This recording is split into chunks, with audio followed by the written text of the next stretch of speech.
दुसरीकडे विरोधी पक्षनेतेपदासाठी महाविकास आघाडीकडून अद्याप कुठलाही अर्ज आलेला नाहीये।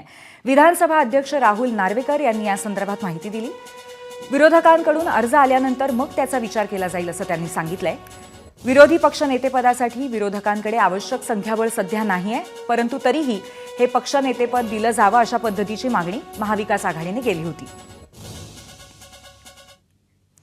दरम्यान यावर विजय वडेट्टीवार यांनी काय प्रतिक्रिया दिली आहे पाहूयात। या अधिवेशनामध्ये आमची एकत्र बैठक होईल आणि चर्चा करून आम्ही ते नाव देऊ, पण भारतीय जनता पक्षाची तयारी आहे का, ते देण्यासाठी तयार आहेत का? विरोधी पक्षनेतेपद देवेंद्रजी तयार आहेत का हे पहिले त्यांना विचारू आणि मग नाव देऊ। पूर्वीच नाव देऊन उपयोग काय? संख्याबळ नाही आहे।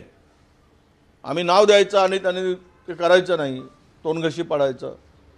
यापेक्षा त्यांना विचारू, मुख्यमंत्र्यांना, तुम्ही देणार असाल तर आम्ही नाव देतो, नाही देणार असाल तर नाव देणार नाही। एबीपी माझा, उघडा डोळे बघा नीट।